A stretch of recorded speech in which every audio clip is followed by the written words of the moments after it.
ইসরায়েলে ১৮০টির অধিক ব্যালিস্টিক ক্ষেপণাস্ত্র ছুড়েছে ইরান।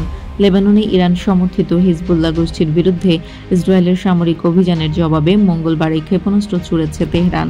এদিকে বৃহত্তর সংঘাতের আশঙ্কা বেড়ে যাওয়ার সঙ্গে সঙ্গে ইরান বুধবার জানিয়েছে ইসরায়েলের বিরুদ্ধে তাদের ক্ষেপণাস্ত্র হামলা শেষ হয়েছে।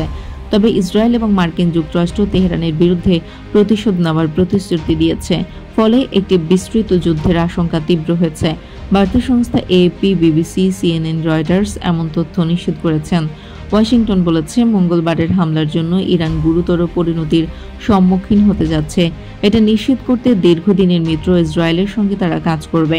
অন্যদিকে ইরানের রেভলিউশনারি গার্ড বলছে, ইসরায়েলের এই হামলার পাল্টা জবাব দিলে তেহরানের জবাব আরও মারাত্মক এবং ধ্বংসাত্মক হবে।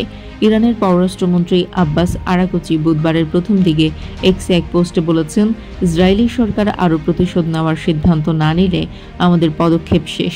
তবে এমন পরিস্থিতি হলে আমাদের প্রতিক্রিয়া আরও শক্তিশালী হবে। ক্ষেপণাস্ত্র আঘাত হানার সময় ইসরায়েল জুড়ে সাইরেন বেজে ওঠে। বিস্ফোরণের শব্দ শোনা গেছে জেরুজালেম এবং জর্ডান রিভার ভ্যালি থেকে।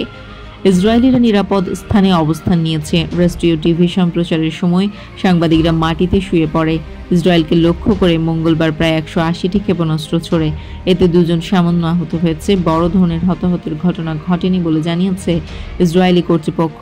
বেশ কয়েকটি ক্ষেপণাস্ত্র ভূপাতিত করে ইসরায়েলি আকাশ প্রতিরক্ষা ব্যবস্থা আয়রন ডোম। এই সময় ক্ষেপণাস্ত্রের ধ্বংসাবশেষের আঘাতে অধিকৃত পশ্চিম তীরে এক ব্যক্তি নিহত হয়েছেন বলে নিশ্চিত করেছেন জেরিকোর গভর্নর হুসেইন হামায়েল।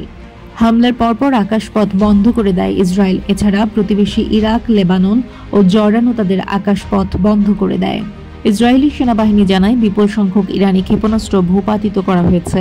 নাগরিকরা নিরাপদ স্থান ত্যাগ করতে পারবে। ইসরায়েলি প্রতিরক্ষা বাহিনী আইডিএফ এর মুখপাত্র দানিয়েল হাগারি বলেছেন, এই হামলার পরিণতি ভোগ করতে হবে।